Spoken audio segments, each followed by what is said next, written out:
दिन से चला हूं मेरी मंजिल पे नजर है। जिस दिन से चला हूं मेरी मंजिल पे नजर है। आंखों ने कभी मील का पत्थर नहीं देखा, आंखों ने कभी मील का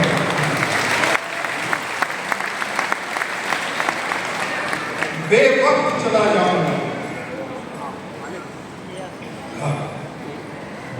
बेवक्त चला जाऊंगा, सब चौंक पड़ेंगे। बेवक्त चला जाऊंगा, सब चौंक पड़ेंगे। एक उम्र हुई दिन में कभी घर नहीं देखा, एक उम्र हुई दिन में कभी घर नहीं।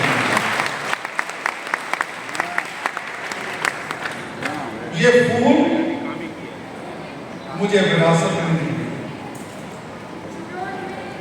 ये फूल मुझे विरासत में नहीं मिले। तुमने मेरा कांटों भरा बिस्तर नहीं देखा, तुमने मेरा कांटों भरा बिस्तर नहीं।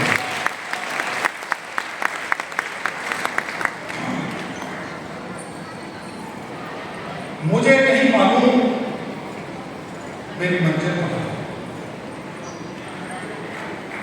मुझे नहीं मालूम कि मेरी मंजिल कहां है। अभी तो बस मैंने इरादा किया,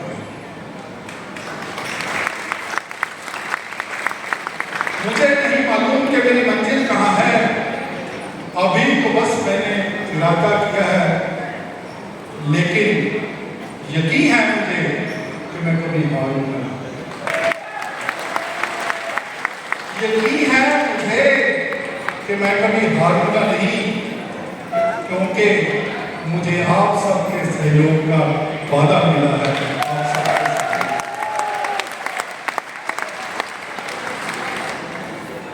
सबसे पहले मैं आसियान परिवार के एक बहुत ही अनुभवी, बहुत ही काबिल, जिनको हम एक फायर ब्रांड कोर लीडर कहते हैं,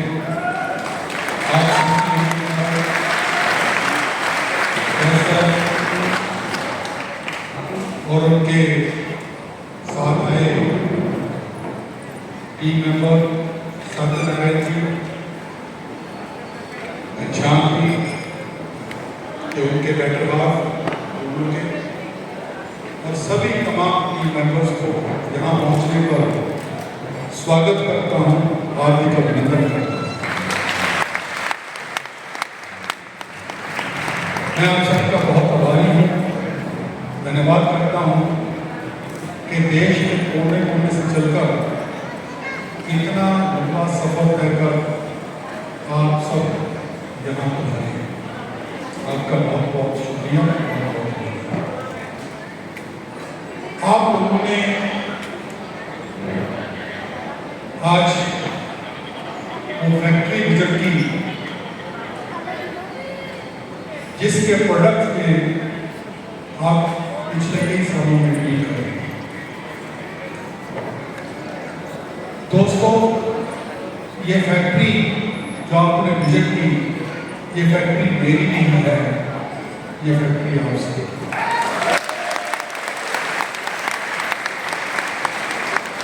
क्योंकि सच्चाई ये है, हकीकत ये है कि इस फैक्ट्री को उंगली पकड़कर जब ये छोटे से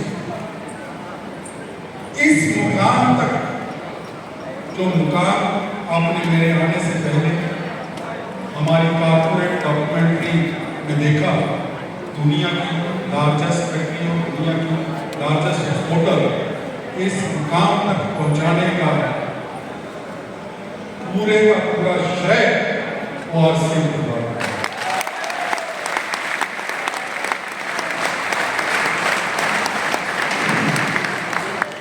दोस्तों, 1986 की बात है, 1986, जब मैं पढ़ लिख कर चंडीगढ़ से वापस धूरी आया, कि मेरा होम टाउन है, मैं यहाँ का चंपल हूँ, तो कुछ घरेलू कारण थे जो मैं विस्तार में नहीं जाऊंगा। उन कारणों की वजह से मैं इस इंडस्ट्री में मेरी एंट्री, इस इंडस्ट्री में मेरी एंट्री बाय चॉइस नहीं थी, बाय चांस, अचानक एंट्री हुई। और जब मैं इस इंडस्ट्री में एंटर किया तो मैंने पाया कि राइस ब्रांड ऑयल, जो चावल के राइस ब्रांड, छिलका नहीं, चावल को जब हम डीहस्क करते हैं, छिलका उतारते हैं, वो ब्राउन राइस निकलता है। ब्राउन राइस को जब पॉलिश करते हैं व्हाइट राइस निकालने के लिए, जो पॉलिश उतरता है उसको राइस ब्रांड कहते हैं। उसमें देखिए कि जो राइस ब्रांड ऑयल तब निकलता था, बनता था, इसका इस्तेमाल साबुन बनाने के लिए किया। बिल्कुल। देश में जितने भी प्लांट लगे हुए थे वो सिर्फ ये तेल बनाते थे, और ये तेल हिंदुस्तान लीवर, गोदरेज और निरमा वाले खरीदते थे और साबुन बनाने में इस्तेमाल करते थे। लेकिन मैंने क्या पाया कि जापान में ये तेल सन 1940 से खाने के तौर पर इस्तेमाल किया जाता है। इसको खाद्य तेल के रूप में इस्तेमाल किया जाता है। इसको वहाँ पे हार्ट ऑयल बोलते हैं, इसको वहाँ पे हेल्थ ऑयल बोलते हैं। तो मेरे दिल में एक पीड़ा उठी कि मेरा देश जो पूरे विश्व में 28% धान पैदा करता है और चाइना के बाद दूसरा बड़ा उत्पादक है धान का, चावल का, उसमें इस तेल को साबुन बनाया जा रहा है। और जो देश जापान मात्र 2% धान पैदा करता है पूरे विश्व में, वहां पे इसको हार्ट ऑयल और हेल्थ ऑयल के नाम से बेचते हैं। तो मैंने एक निर्णय कर लिया, एक फैसला कर लिया कि मैं भी इस देश में इस तेल को वही पहचान दूंगा जो जापान है। लेकिन सबसे बड़ी दिक्कत जो थी वो टेक्नोलॉजी की थी, तकनीक की थी, क्योंकि इसको रिफाइंड ऑयल के तौर पर तैयार करने की तकनीक देश में उपलब्ध थी और जापानी लोग कोई तकनीक देने को तैयार नहीं। मेरी कोई साइंस की बैकग्राउंड नहीं थी, मैंने कोई इंजीनियरिंग नहीं की थी, मैंने बीकॉम किया था, एलएलएम किया था, कंपनी सेक्रेटरी किया था और पीएचडी मैंने अभी किया है 2011 में। तो मेरे पास कोई साइंस, कोई टेक्नोलॉजी, कोई किसी तरह की इंजीनियरिंग बैकग्राउंड नहीं थी। तो मेरे लिए बहुत बड़ा चैलेंज था इस तकनीक को डेवलप करने का। लेकिन मैं निकल पड़ा टेक्नोलॉजी डेवलप करने के लिए, बस इस बात में विश्वास करता हुआ कि मंजिल तो मिल ही जाएगी, मंजिल तो मिल ही जाएगी, भटक कर ही सही, गुमराह तो वो हैं जो घरों से निकले ही नहीं।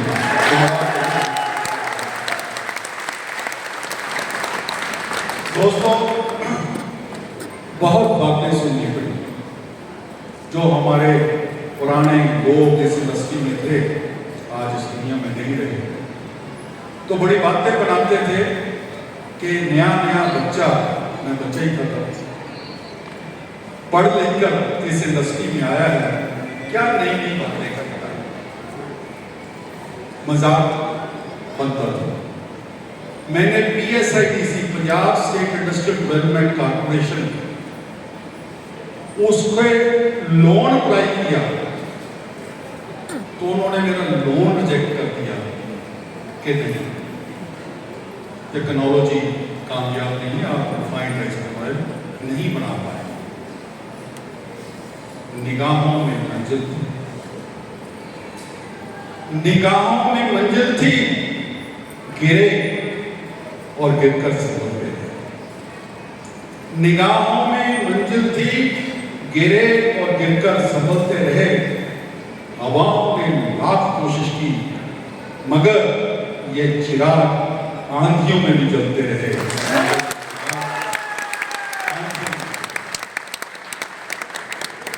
तो इतनी सारी बाधाओं के बावजूद मैंने देश की पहली बार फिजिकल रिफाइनिंग की तकनीक तैयार की, डेवलप की, जो कि जापान की तकनीक से कहीं बेहतर थी, क्योंकि जापान में केमिकल रिफाइनिंग होता था। तो फिजिकल रिफाइनिंग की तकनीक पहली बार विश्व में डेवलप हुई और मेरे नाम से पेटेंट रजिस्टर हुआ गवर्नमेंट ऑफ इंडिया के पास, और उसी पेटेंट की बदौलत, उसी रिसर्च की बदौलत मुझे 4 नेशनल अवार्ड मिले, इंटरनेशनल अवार्ड।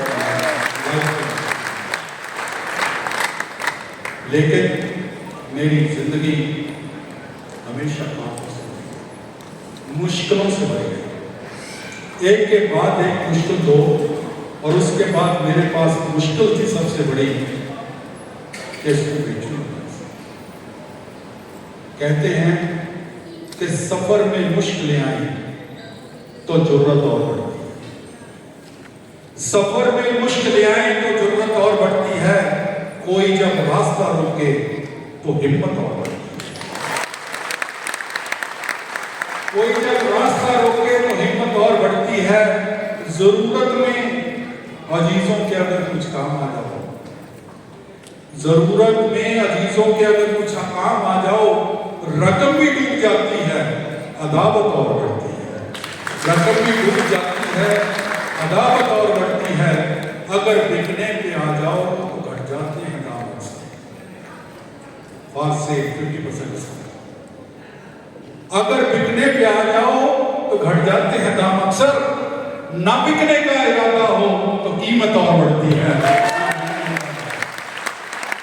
मैं अपनी बिजनेस एथिक्स से समझौता नहीं किया कभी से।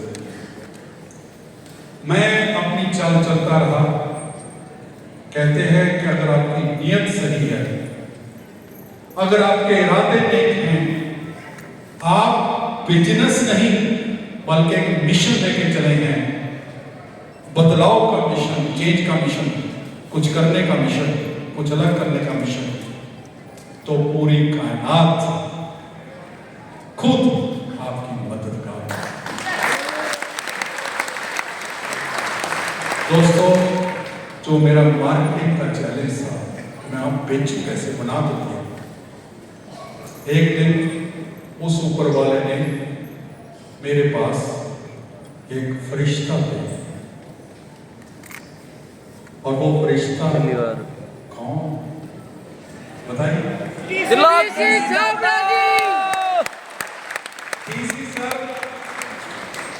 मेरे पास आए, किसी ने रेफरेंस दिया, किसी आरसी परिवार के किसी मेंबर ने, और मेरे पास आए, टेबल पे बैठे, बातचीत हुई, इसी तेल में बना खाना खाया, इसके बारे में समझा। मैं सल्यूट करता हूं कि विजन को, कि 1 मिनट में पहचान गए कि ये तेज रेस का घोड़ा है, दौड़ेगा, खूब दौड़ेगा, बड़े काम की चीज है। उन्होंने कहा, शर्मा जी आप भूल जाओ, छोड़ दो, ख्याल छोड़ दो, मेरे पे छोड़, मैं करके दिखाऊंगा। मन में शंका जरूर हुई, क्योंकि बड़े सिंपल से इंसान हैं, बड़े साधारण से पुरुष हैं, लेकिन महापुरुष शंका भी होगी। और दोस्तों, मैं इस मौके का फायदा उठाते हुए आप सबका बहुत बहुत धन्यवाद करना चाहूँगा कि आपने health guard rice bran oil में दोस्तों कमाल करके दिखाया, कमाल आज इस देश के अंदर राइस ब्रान ऑयल की पहचान बतौर कुकिंग ऑयल अगर बनी है तो उसका श्रेय है, उसका क्रेडिट जो है वो आरसीएम परिवार। ये देश के इतिहास में वर्णित होगा, इस देश के अंदर रिफाइंड राइस ब्रान ऑयल की कैटेगरी बनाने वाला परिवार वो आरसीएम। उसके बाद ये तेल अच्छा है, गुणकारी है, उसकी वजह से और लोग भी आ रहे हैं मार्केट के अंदर। यहां तक कि हमारे प्रधानमंत्री, कभी किसी प्रधानमंत्री को किसी तेल की तारीफ सुना आपने? मोदी जी को सुना था? मोदी जी ने एक फंक्शन में, दोस्तों मैं कभी मिला नहीं, एक फंक्शन में, उड़ीसा में एक फंक्शन हो रहा था, उस फंक्शन में आपने वीडियो सुनी होगी कि दुनिया का सबसे उत्तम तेल अगर है तो राइस है, और देश से सबसे बड़ी मात्रा में अगर कोई तेल एक्सपोर्ट होता है, शायद उनको ये मालूम नहीं था कि वो एक्सपोर्ट करने वाले सिर्फ धोनी बैठे, सबसे बड़ी मात्रा में एक्सपोर्ट होता है तो वो राइस है। लेकिन दोस्तों बहुत ब्रांड आ गए मार्केट के अंदर, और मैं ये बात कहना चाहूंगा कि नकल के लिए अक्ल चाहिए,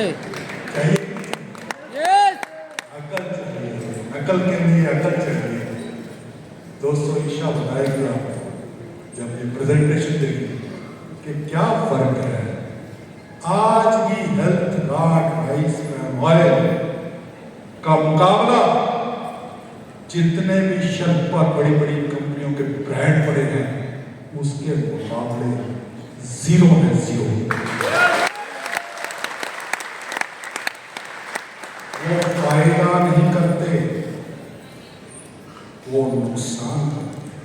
मैं सबूत के साथ, एविडेंस के साथ ये बात है, क्योंकि प्रोसेसिंग मैंने अपनी जान दी है सर।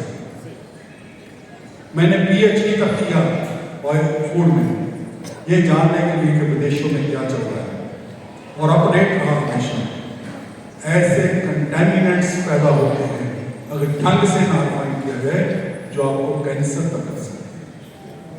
और हमारा एक इकलौता ब्रांड है जो इंटरनेशनल फूड सेफ्टी के स्टैंडर्ड पे खड़ा होता है।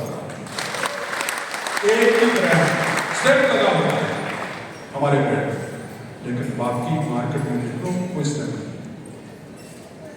सो दोस्तों आज भी आप ये मानिए कि जो आपके पास है वो चल है,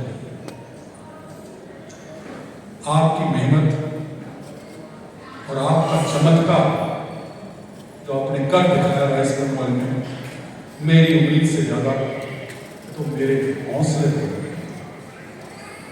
मुझे निश्चित हो गया मैं कि अब मैं कुछ बनाऊं, कोई अच्छी चीज बनाऊं, तो मुझे मार्केटिंग की चिंता करने की जरूरत नहीं है। मेरा आरसीएम तो दिल में ख्याल आया कि एक दुनिया का बेहतरीन एंटीऑक्सीडेंट, दुनिया का बेहतरीन न्यूट्रास्यूटिकल, जिसके 200 से ऊपर अलग अलग बीमारियों पे पब्लिश्ड क्लिनिकल ट्रायल्स हैं जो बेटी ईशा ने आपको बताए होंगे, तो मैंने कहा भी अब मुझे ये बनाना, सोच लिया मैंने, और मैंने डिक्लेयर भी कर दिया एक एनिवर्सरी फंक्शन पे कि बहुत जल्दी मैं आपको एक नया प्रोडक्ट